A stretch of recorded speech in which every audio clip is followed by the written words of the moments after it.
Exercise 1.4 Solve the system of linear equations by Cramer's rule. கிராமரின் விதிப்படி தீர்க்க அப்படின்னு சொல்லி ஃபர்ஸ்ட் சம்ல ஃபர்ஸ்ட் சப்டிவிஷன் பார்க்க போறோம். ரெண்டு லீனியர் ஈக்குவேஷன்ஸ் கொடுத்துருக்காங்க. ஓகேவா? ஃபர்ஸ்ட் என்ன செய்யணும், அந்த லீனியர் ஈக்குவேஷன்ஸை நம்ம ப்ராப்பரான ஆர்டர்ல அரேஞ்ச் பண்ணிக்கணும். அதாவது கான்ஸ்டன்ஸ் எல்லாம் வந்து நம்ம என்ன செஞ்சிடணும், அந்தாண்ட சைடு எடுத்துட்டு போயிடணும். ஓகேவா? ஈக்குவல் அந்தாண்ட சைடு எடுத்துட்டு போயிடணும். ஓகேவா? அதாவது சால்வ்னாலே என்னது, எக்ஸோட வேல்யூ ஒய்யோட வேல்யூ கண்டுபிடிக்கணும். கிராமர் ரூல் படி எக்ஸோட வேல்யூ ஒய்யோட வேல்யூ நம்ம எப்ப கண்டுபிடிக்க போறோம். ஓகே, அதுக்கு முதல்ல நம்ம என்ன செஞ்சுக்கணும், டெல்டா கண்டுபிடிக்கணும்.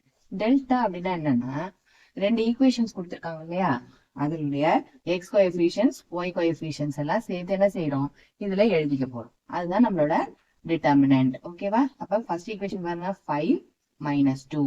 செகண்ட் ஈக்குவேஷன் பாருங்க 1 3. இப்ப இது என்னது, நார்மலான இந்த டிட்டர்மினன்ட்டை எப்ப நம்ம சால்வ் பண்ணுவோமோ அதை மாதிரி சால்வ் பண்ண வேண்டியதான். ஓகேவா? எப்படி பண்ணுவீங்க, 5 3s are 15 minus 1 into -2 என்னது -2. ஏற்கனவே ஒரு மைனஸ் இருக்கிறதுனால என்ன ஆயிடும், +2 ஆயிடும். So equal to 17. நம்மளோட டெல்டா வேல்யூ என்னது 17. ஓகேவா? இந்த டெல்டா வேல்யூ வந்து நாட் ஈக்குவல் டு 0வா இருக்கணும். அப்பதான் நம்ம என்ன செய்ய முடியும், அடுத்தடுத்த ப்ரொசீட் பண்ண முடியும். ஏன்னா டெல்டா எக்ஸ் டெல்டா ஒய் எல்லாம் கண்டுபிடிக்கும் போது இது டெல்டா வந்து 0வா இருக்கக்கூடாது. ஓகேவா? நெக்ஸ்ட் என்ன செய்ய போறோம், டெல்டா எக்ஸ் கண்டுபிடிக்க போறோம். டெல்டா எக்ஸ்னா ஒண்ணும் கிடையாது, இந்த ஃபர்ஸ்ட் காலம் இருக்கு இல்லையா, அந்த ஃபர்ஸ்ட் காலம்க்கு பதிலா நம்ம என்ன செய்யறோம் அப்படின்னா, இந்த கான்ஸ்டன்ஸ் இருக்கு இல்லையா, அந்த கான்ஸ்டன்ஸை மாத்தி எழுதிக்க போறோம். மீதி இருக்க செகண்ட் காலம் அது அப்படியே இருக்கும். ஓகேவா? இப்போ இதை டிட்டர்மினன்ட்க்கு கிராஸ் மல்டிப்ளிகேஷன் பண்ண போறோம். அப்ப என்ன ஆகும், 16 × 3 48, மைனஸ் இருக்கிறதுனால -48 மைனஸ் 7 × -2 -14. ஏற்கனவே ஒரு மைனஸ் இருக்கிறதுனால +14. அப்ப ஆன்சர் என்ன வரும், -34. ஓகேவா? அடுத்தது டெல்டா ஒய் கண்டுபிடிக்கலாமா?